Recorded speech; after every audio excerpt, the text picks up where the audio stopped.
Big boss reality ഷോയിലൂടെ ഏറെ ശ്രദ്ധേയരായ രണ്ടുപേരാണ് ആര്യയും സിബിനും. തന്റെ ആദ്യ വിവാഹ ജീവിതം തകരാറിലാവാൻ കാരണം തന്റെ തന്നെ ചില തെറ്റുകളാണെന്ന് ആര്യ തന്നെ സമ്മതിച്ചിരുന്നു.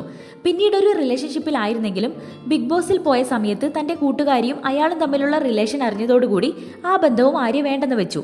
ഇനിയൊരു വിവാഹത്തെക്കുറിച്ചോ പ്രണയത്തെക്കുറിച്ചോ ചിന്തിക്കണമെങ്കിൽ ഒരൽപ്പ സമയം വേണമെന്ന് പറഞ്ഞ ആര്യയാണ് ഇപ്പോൾ ഹാപ്പിലി എൻഗേജ്ഡ് എന്ന് പറഞ്ഞുകൊണ്ട് പോസ്റ്റുമായി വന്നിട്ടുള്ളത്.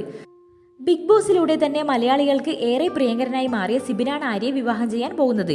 കാഞ്ചീപുരം .in എന്ന ആര്യയുടെ ബിസിനസിന്റെ പാർട്ട്നേഴ്സാണ് ഇരുവരും.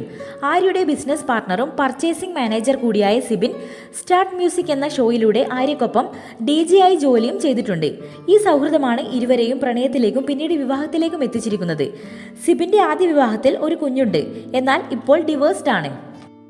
ഇരുവരും കെട്ടിപ്പിടിച്ചുകൊണ്ടുള്ള എൻഗേജ്മെന്റ് ചിത്രങ്ങൾ പങ്കുവെച്ചുകൊണ്ടാണ് ആര്യ എത്തിയത്. ഒരു പുതിയ ജീവിതത്തിന്റെ തുടക്കമെന്ന് പറഞ്ഞുകൊണ്ടാണ് സോഷ്യൽ മീഡിയയിൽ ആര്യയുടെ സന്തോഷം പങ്കുവച്ചിട്ടുള്ളത്. ഏറെ നാളുകളായി ഒരു യഥാർത്ഥ പ്രണയം നോക്കിയിരിക്കുകയായിരുന്നു ആര്യ. ആ ഒരു സ്നേഹവും വിവാഹ ജീവിതവും ആര്യയ്ക്ക് ലഭിക്കട്ടെ.